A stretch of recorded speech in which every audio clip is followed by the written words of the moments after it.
Shoutout sa lahat ng buong Team Kalingap at sa lahat ng mga Edsenyons. Hello po sa inyo. So ito na guys, another video reaction po ang gawin natin ngayon. Good vibes to kasi nagustuhan ko yung live ni Good vibes to guys, no? Sa lahat ng mga EDC. Pero bago tayo magsimula, shoutout muna sa lahat ng mga Joinatics, Jumcar, may Chris, sa lahat ng Team Kalingap. Hello po sa inyo. Our reaction for today's video is it's all about EDC. I-reactionan ko lang yung live ni Boss Kalingap Ido last night. Pero bago tayo magsimula, good vibes to guys. Pero bago tayo magsimula, suportahan po natin ang buong Team Kalingap, Val Santos Matubang, Kalingap Rob, Batida Vlog, sa lahat ng mga Kalingap Reactors, Kalingap Charity Vloggers, suportahan po natin. Sa lahat ng mga Kalingap partners, syempre.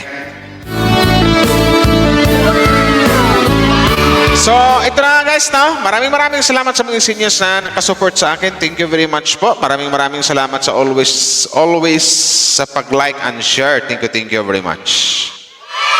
So, ito na nga. Ito yung i-react natin, guys. Ito. Yan. Ito yung maraming fans na nag-alala kay Beyonce Girl kasi sabi nga parang masama yung pakiramdam. So, dito, pakinggan natin yung mga kasi alam ko sa live na yan maraming mga EDC fans na nagsusumbong kay na nagsusumbong or nangumusta ka Beyonce sa isang siyempre normal na yan kasi fans yan at saka boyfriend naman yung boyfriend yung tinatanong na diba? So tara guys, Edsenyons, react natin to pero bago ang lahat, salamat sa mga nag-like and share, no? Shoutout sa lahat ng mga EDC. Hello po sa inyo. Sana yan. Wait lang guys, gawin natin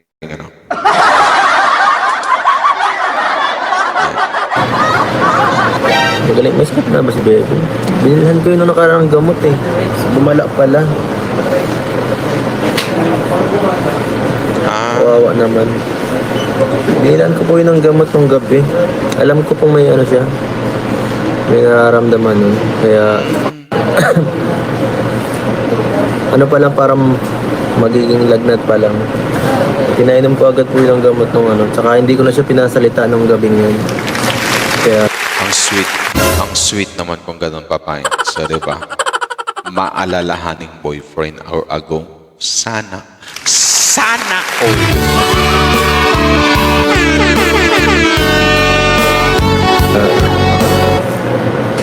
Kaya ako na lang lahat naghasikaso.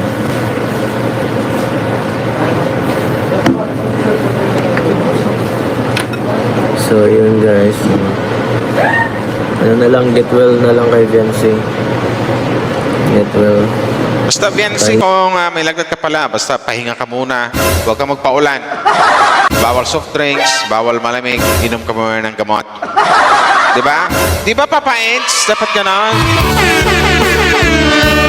Basta pagaling ka, get well Beyonce girl. Kaya muna. So dito tayo magsimula sa guys kasi mayroon dito yung banda yung may na si Papa Eds. Mahal magkasakit. Kaya sa edad mo, tamang nutrisyon ang kailangan. Kasi nagbabasa ng comments dito si Papa Eds at saka binigyan niya ng sagot syempre. Sana yun. Ito. Get well soon po kay Beyonce. Ayos yun guys. Kaya ni Beyonce guys, normal na sakit yan. Lagnat, sakit ng ulo ha. Common yan, common po yan. Oo. Tama naman si Papa Eds. May punto si Papa Eds. Yung mga ganyang sakit, normal na yan. Normal yan sa tao. Paminsan-minsan mga kasakit. May ubo, sipon. Huwag lang yung pag-aabutan ng mga isang linggo may higit or isang buwan. So, need na talaga ipa-check up sa hospital or dalhin sa hospital. So, yun. So, tama naman yung sinabi ni Boss Kalingap Ido tsaka alam ko sinabi din dito, huwag niyo masyadong bibihin si Beyonce.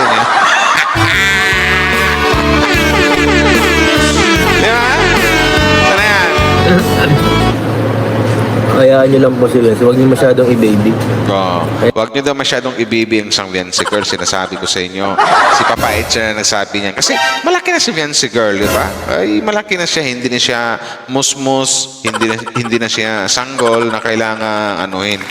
Kaya, yaka-yaka ni Viancy girl yan, Diyos ko po. It's only ubo at sipon. Hayaan nyo lang po natin. Pagka talagang malala, Ayun yun, pag abutan ng mga 1 week mahigit na, need na ipa-check up. doon tayo masyado masyado kasi siyempre kung ako si Beyonce, ayaw ko palagi akong pinaano, ayaw ko masyado akong binibaby. Ito yung gusto ko ay Kalingap Ido eh. Yung kumbaga, kung magsalita, diretsahan. Riktahan agad. Kung ang galing ko, something like that. Kaya nga noon ko pa sinasabi ito na magaling manil talk to eh.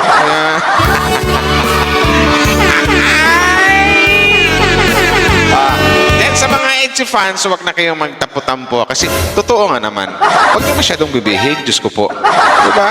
Huwag niyo masyadong binibibing isang Viancy girl. Ano lang yun? Yakang-yaka ng Viancy girl natin yun. Paano ako niyan masasanay? Tama. Hayaan niyo po yung bata Kasi andyan naman si Papa Eds eh, di ba? Isang text lang yan, isang chat lang yan. Andyan si Papa Eds na nakabantay sa isang Viancy girl at alam ko nakamonitor yan sa kanyang agog, di ba?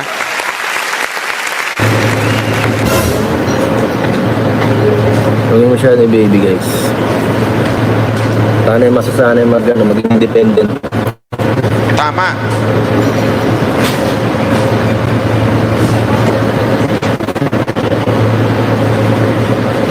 Yes, di ko nagustuhan yung vlog ni Dr. Love. Nako, yari ka Dr. Lab. Hindi nagustuhan yung mong live mo, Dr. Lab. Ano ba kasi pinagsasabi mo, Dr. Lab?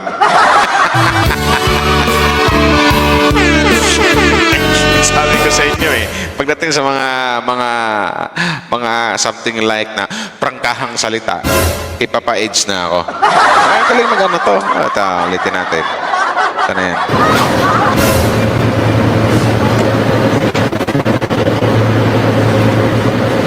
Yes, di ko nagustuhan yung vlog ni Dr. Love. Yung vlog. Common po magkasakit ang ulo, common po magkalagnat. Yes, normal na yan sa isang tao. Kumbaga, common na yan.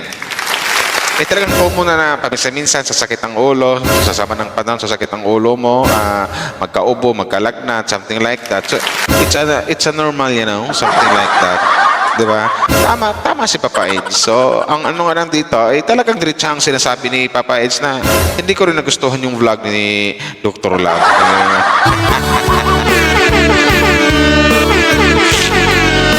Ay, pastilan. Tara yan.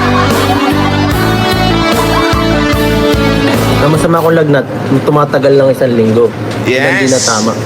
Yun ang dapat na ipacheck up kung ang lagnat umaabot na ng mga 7 days or 1 week na mahigit. So, need na talaga itakbo sa hospital or ipacheck up. Mga ganun. Kasi mga ganyan, 2 araw, 3 araw, mawawala na yun eh, di ba? Something na yun. Pero kung ganyan guys, okay lang. Ako nga, ubusipon eh. Palag pa rin kahit anong mangyari. O, di ba? Wala eh. Yan ang ating Papa Eds. Matikas yan, sinasabi ko sa inyo. Di ba? Kasi normal naman talaga sa isang tao magkalagnat. Pero pag yung halimbawa lagnat ka, may sakit ka ng halimbawa si Viancy, alam ko ng kalagnat yan unang araw. So, unang araw, kasi may ibang fans na, sabagay normal na yan sa mga fans na mag-alala na sabihin, uy, pa-check up na yan. Ganito, ganyan, dali na sa doktor para mapacheck up na, ganyan. Pero, gaya na sinabi ni Kalingap Ido, easy lang, huwag niyong masyadong bibihin ng isang Viancy girl. Common na yan sa mga tao, normal na yan na paminsan-minsan magkakaroon tayo ng lagnat. Hindi naman yan na 7 months or 1 taong gulang na sanggol para di ba? Malaki na si Viancy, dalaga na si Viancy, di ba? May boyfriend na ngayon di ba? Ang alam ko may boyfriend na yan, tapos ang pangalan, Ido, di ba? Ay! Sana all! Yun lang yun. Pag ang lagnat ni Viancy, isang araw, dalawang araw, normal lang yan, pangatlong araw, mawawala na yun. Pero pag hindi mawala, aabutan ng isang linggo, yan yung, tama yung sinabi ni Papa Eds. May something na yun, pag aabutan ng isang linggo or isang linggo mahigit, need na talaga dalhin sa ospital. So, may punto dito si Papa Eds.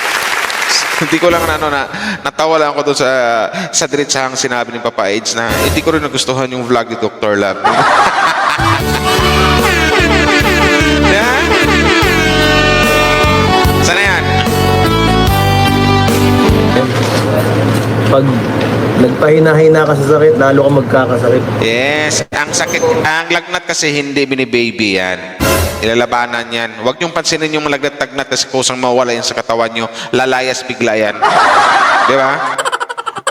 Kasi ang lagnat parang bashers lang din yan. So, halimbawa, yung mga bashers, yung something like na mga bashers na mga nangaasar lang, o parang lagnat din yan. Pag yan pinapansin nyo, lalo silang gaganahan. Kumbaga, masaya sila pag pinapansin nyo. Try to ignore the bashers. O parang lagnat, try nyo wag pansinin yung lagnat, wag nyo mahalin yung lagnat, wag nyo pansinin. Mawawala din yan. Ganun lang, di ba? Sabi ko sa inyo. Sana yan?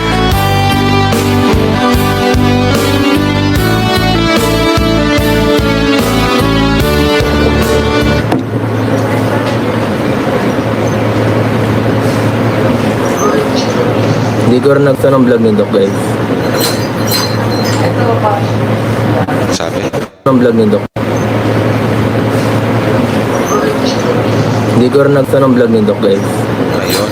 Wait.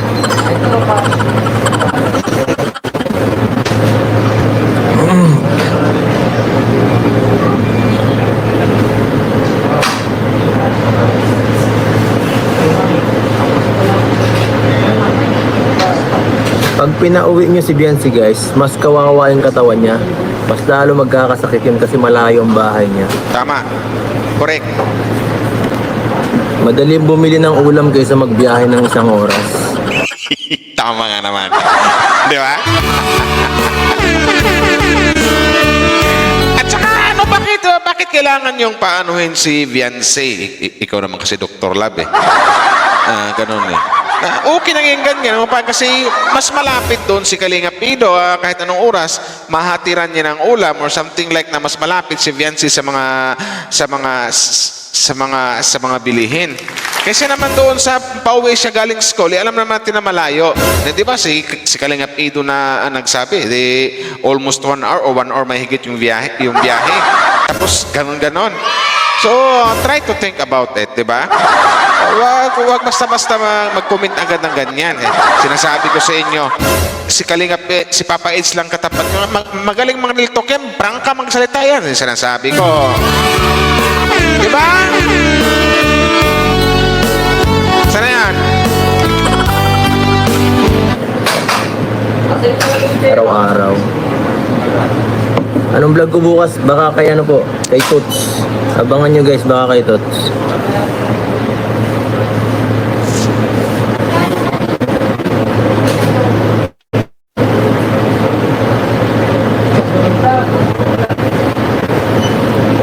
Baka kay Tots, guys.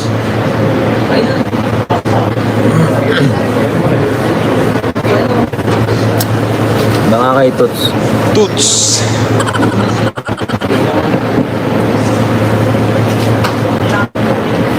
Di naman siya napapabayaan. Kita nyo naman sa kay Biancy, guys. Hindi naman siya pumayat eh. Tama. Itong ibang mga fans, mga ibang fans din kasi. Iba kasi panatiko sobra eh. Huwag kasi masyadong panatiko. Diba? Hindi naman pumayat si Viancy. Parang gusto niyong palabasin dito. Pinabayaan ni Papa Eds yung kanyang Viancy girl. Diyos ko po. Diba? Normal lang din sa tao kung magkalagnat na mabawasan ng kunti yung taba mo. Pero hindi ibig sabihin na pinabayaan. Gaya na sinabi ni Kalinga Pido, hindi naman pumayat, di ba?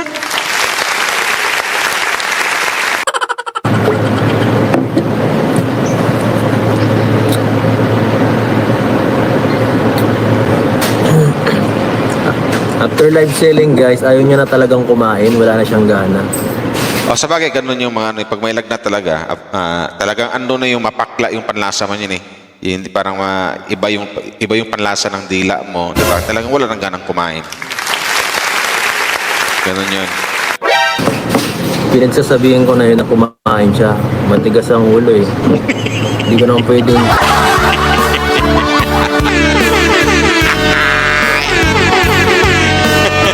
Natawa ako sa matigas ang ulo eh. Hep hep! Hep hep hep hep hep! Hep hep! Sabi ko sa inyo.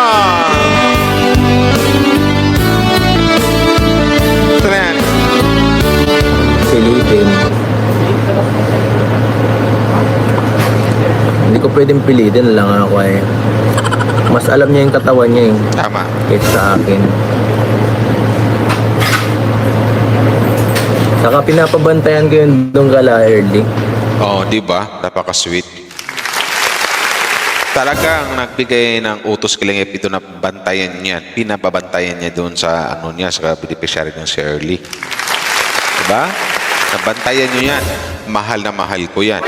Pero gaya ng sinabi kanina ni Kilingap Ido, huwag niyong bibihin. Huwag niyong masyadong bibihin ng isang fiancé girl.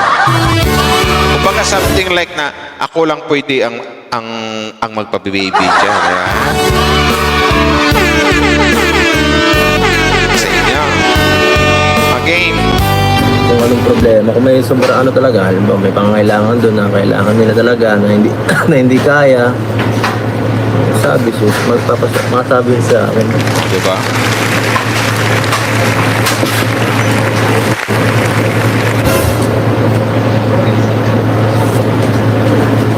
Oo.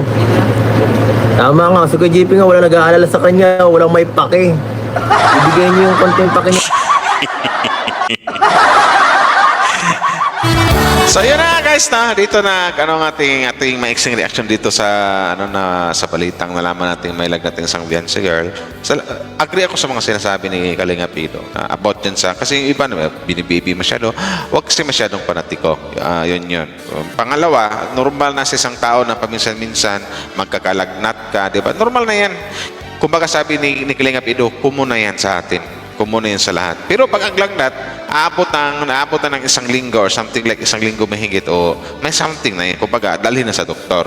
Pero kung mga ganyan lang, isang araw, 2 araw, 3 araw, kasi alam ko pag mga 3 days, gagaling na yan, mawala na yung lagnat na yan. So, hindi daw nagustuhan ni Kalinga Pido yung ni Papa H yung vlog ni Dr. Lab. Well, hindi ko pa napanood eh. So, ganyan ang Papa H, ang Papa Eds natin, prangka magsalita yan. Pero it doesn't mean na wala siyang pakialam kay fiancé. Narinig nyo naman, pinababantayan niya doon sa mga kasamahan sa apartment ni fiancé ni Early. Bantayan nyo yan. Kung anong kailangan, chat nyo agad ako. Kasi mahal na mahal ko yan. So, hanggang dito na lang guys, no? Maraming salamat po sa mga nag-like and share. And once again, mega love shout out sa lahat ng mga Edsinyams. Team Kalingap, go, go, go, go! Laban lang sa mga bashers! Babosh!